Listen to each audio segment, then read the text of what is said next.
That has nothing to do with my prophet. Please just stop it. It doesn't make any sense. That's not the message he sent. That's not what he meant. That's not why he came. So you can claim as much as you want to, but I assure you the man I follow was not the same. See, I know a man who forbade the cutting down of a plant, who even spoke against those who had burnt an ant. So why is it that I simply can't understand how we claim to follow the same man? I mean, I know a man who forbade us from harming the innocent, saying he who does so would not only be prohibited from paradise, but he would not even smell its scent.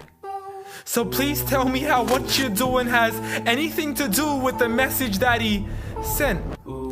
This is the man who forbade us from even scaring cattle with a knife, saying you have no right to let the animal die twice.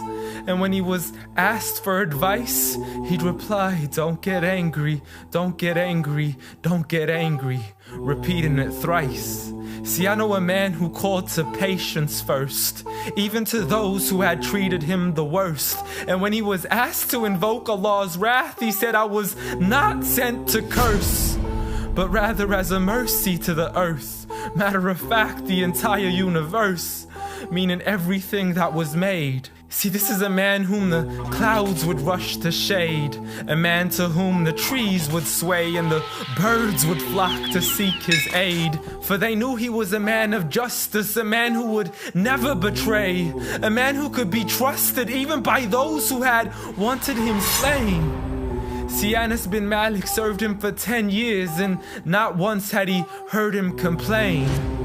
For he would never get angry for himself, but only for Allah's sake. And he never responded to evil with evil, but rather he pardoned and forgave. For had he been harsh-hearted, the people would have ran away. So what is it that we still don't understand when we claim to follow Islam, yet we fail to follow this man? I mean, I know a man who was so caring and compassionate, who said that there is a reward in serving all things that are animate. In other words, everything that breathes, whether it be the animals, the trees, and every single human being. I mean, if Allah called him Rahmatan lil Alameen, how dare you call him anything else that contravenes?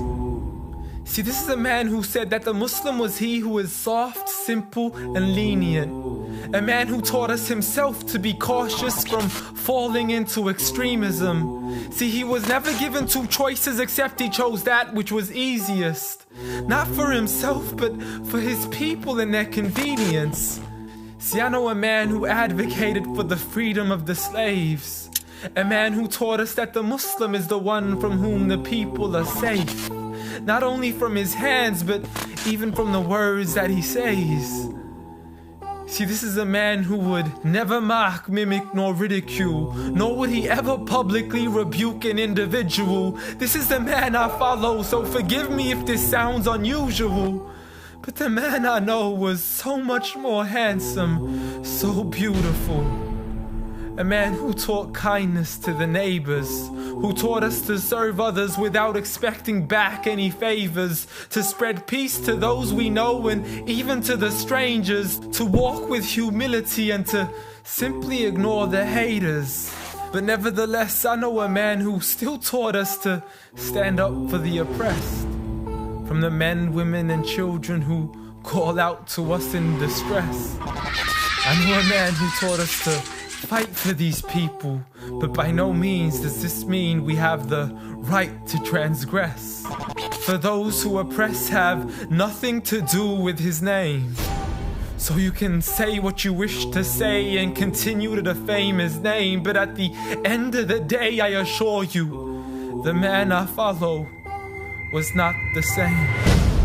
Muhammad sallallahu alayhi wa sallam.